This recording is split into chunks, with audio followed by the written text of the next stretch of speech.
It is May, and that means it is time to fertilize some trees. That's up next.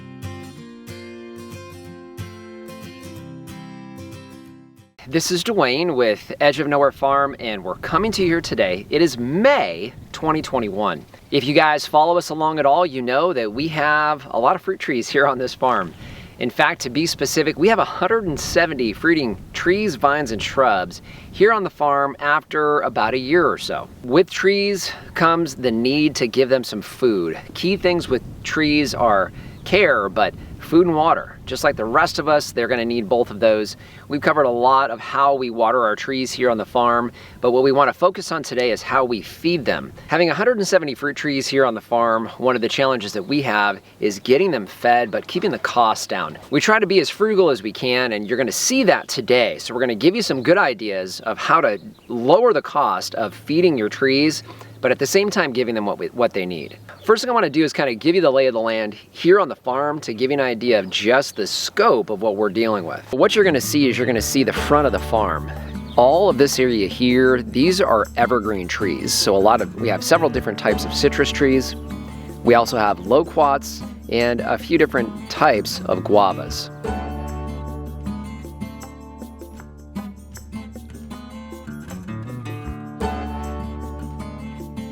As we roll around, you're gonna see that we have our mulberry trees right up against the chicken coop and run. We've been utilizing a specific type of fertilizer for those that we're gonna show you here momentarily.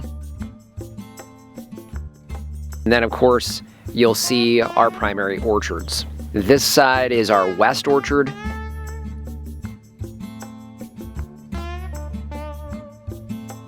As I slide back to the back of the farm, you'll see we have a handful of trees across the back.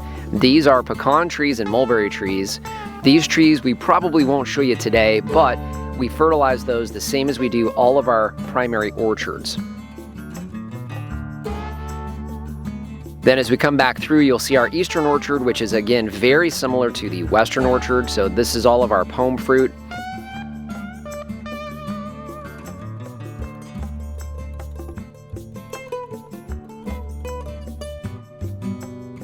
And then as we slide around mulberry trees along with some berries, so you'll see berry bushes there. We will handle those separately.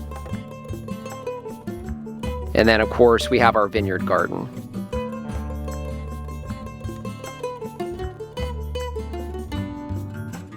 So that'll give you an idea of just how much we have here as far as fertilizing. So what we're gonna do is we're gonna go ahead and get started with the front of the farm. That's where we have all of our citrus and evergreen trees. The trees that you see behind me here are newly planted guavas. So we have a couple of pineapple guavas here. Now these trees we water a little bit differently from pretty much everything else here on the farm.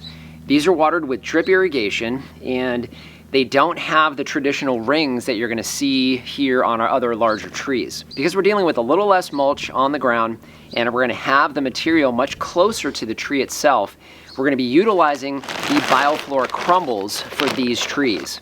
So now this bag we got from Greg Peterson in the Urban Farm Fruit Tree Program. He has these on sale usually during fertilizing months. I think he had it available this weekend. That's been our best option as far as cost for this guy here. But you can get the smaller bags at Summer Winds Nursery. If you have less trees, you won't need quite as much as we do. The reason why we fertilize when we do, February, May, and September, is because you're dealing with the growing season and realizing that these types of fertilizers take time, and really any fertilizer with the exception of liquid fertilizers, they take time to break down, and so you want to make sure you're applying them throughout the season so you have this continual availability of the nutrients to go into the tree. So February is before or during the bud break. Right now in May, you're getting into the middle of the season. We want to make sure we continue to have that throughout the summer when they do tend to struggle a little bit. And then of course we come back in September.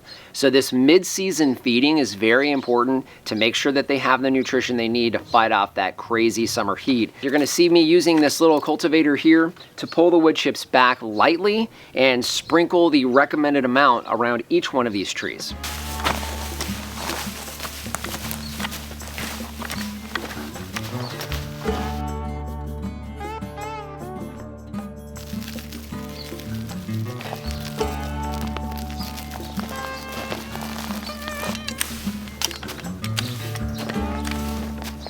Now we're moving into our larger evergreen trees.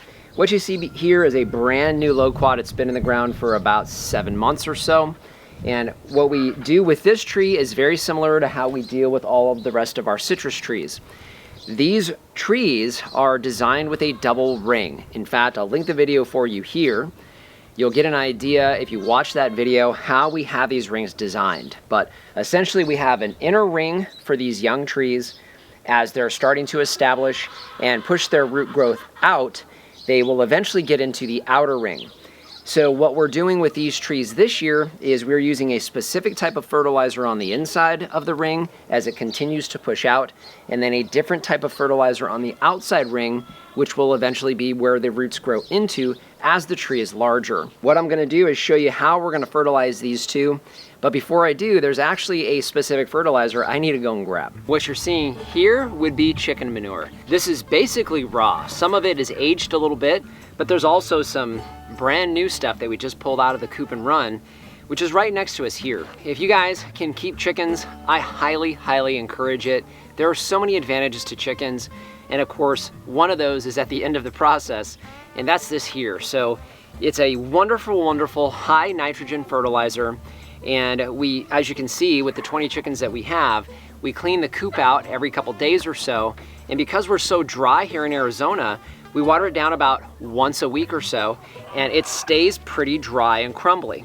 So this is a perfect fertilizer for our citrus trees and loquats because it has that high nitrogen content, which is gonna help to keep the leaves growing and nice and strong. So you're gonna see that we utilize this as something to start to encourage that growth out from the tree, but I need to get this loaded up into the wheelbarrow first, and then we'll show you what's next.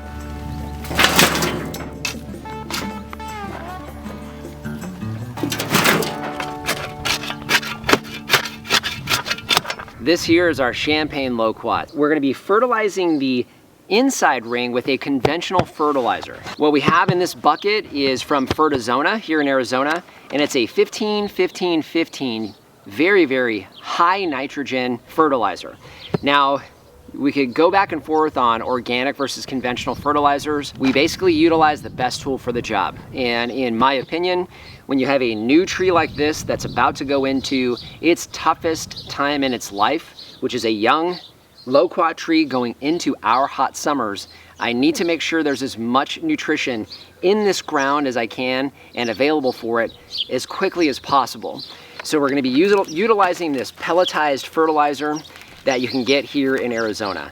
Now it has a few things, including some zinc, sulfur, and iron that they include in this in addition to that high nitrogen content, but ultimately it's a very, very powerful and potent fertilizer. So we'll use it sparingly, but we are gonna be utilizing it inside the ring. This tree, while I'm sure it has started pushing some growth outside of that small inside ring, I wanna make sure it has plenty of nutrition there at the roots where I know they are.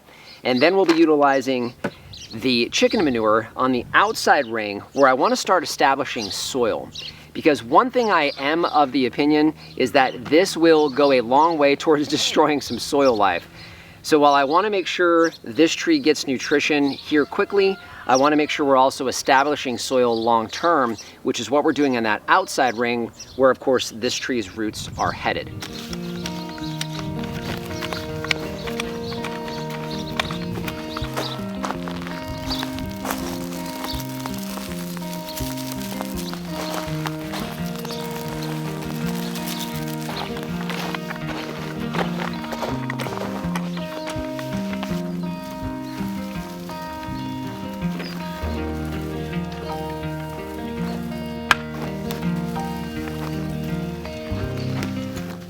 We're continuing working on the rest of these evergreens up here, and the outside ring we had talked about the fact that I want to use the natural fertilizers in the outside ring as we begin to establish soil and encourage the outward growth of these trees. And in this outside ring, it's going to be hard to make out probably, but that's a small little worm. Now, we did not put that worm there, so that worm found a home where we are watering these trees. So now, of course, what I want to do is encourage that, because This little guy is giving us fertilizer year round. Okay, next up is going to be our mulberry trees here against the coop and run. Now these trees have been in the ground for a year and a half. Big, beautiful trees. You can see how wide these canopies are. We need to be fertilizing out here, which is where the rings are at.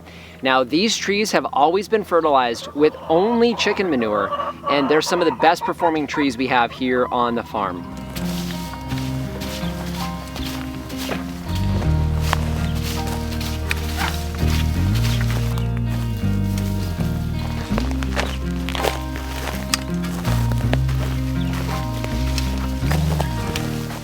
Next would actually be our vineyard garden. So what you see behind me here would be several flame grapes. These were all planted as bare root vines here just a couple months ago. You can see they've broken dormancy really well. We've actually been establishing the soil underneath these wood chips for over a year. We don't want to disturb any of the microbiology that we have going on in the soil at this point. So we're going back to the bioflora crumbles for all of our grapevines. These are pretty straightforward. We actually dug furrows going this way. The roots are still pretty shallow, so we're just going to be lightly pulling the wood chips back on either side of the vine, where we're also watering, so the drip irrigation is going to fall right on top of these, and then lightly put them back over, following the directions on the bag. One other thing I should mention while we're here is we are irrigating tonight. So everything that you see us fertilizing today is going to get a lot of water on it tonight, which is exactly what you want to do right after your fertilizing is done. So one of the reasons we chose today, we knew we were watering tonight, and we'll be able to water this in nice and heavy. And hey, you know what, before I forget, hey, if you like content like this, subscribe to the channel. We would love to have you as a subscriber, and hey, share the content. If you guys know somebody that would be into this stuff, definitely share it, it helps us out here. All right, Lori and I are gonna go ahead and get to work.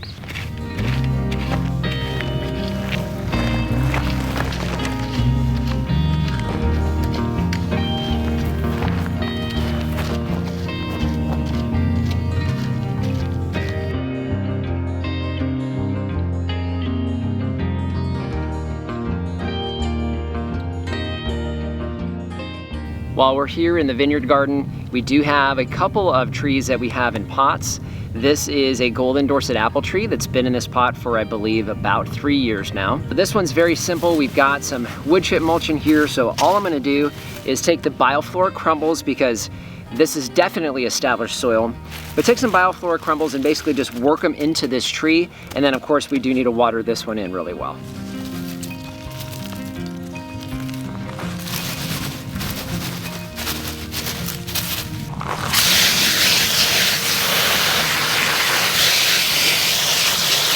Now what I want to do is I want to show you what we're going to be utilizing for all of our deciduous trees here on the farm. What you're looking at here would be what we have left over from our pigs. What we do is we take all of the pig manure and we mix it with wood chips. It's been composting down now for several months. I'm going to take the shovel, I'm going to pull this away, and I want to show you exactly why we want this around all of our fruit trees.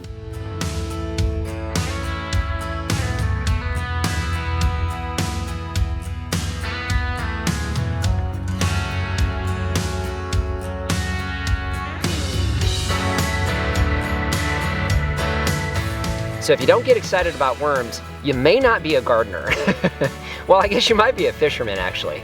But we're not gonna be fishing with these. What we're gonna be doing is we're gonna be putting these wonderful worms along with the composting and still fairly raw pig manure, specifically around the rings around the trees, so these can continue to break down and of course provide a wonderful home for these worms, which, by the way, will fertilize for us year round as long as we have plenty for them to eat, i.e. wood chips that are breaking down.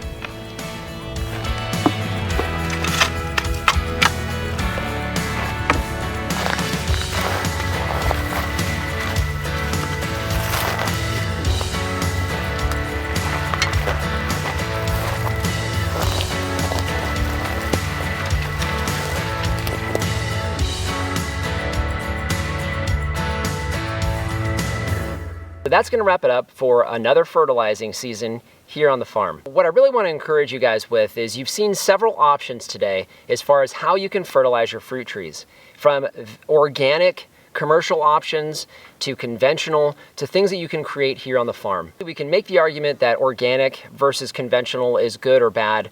I'll let you guys decide that for yourselves. You can see we do a combination of them both here. We really do lean towards the organic side. I'm a firm believer that that is helping us to establish soil, but at the same time, a conventional fertilizer used at the right time and in the right way definitely can get you amazing results. But I'll leave that ultimate decision up to you guys. What I really want to encourage you with more than anything, however, is to find out what the best schedule is for you in your area and stick to it.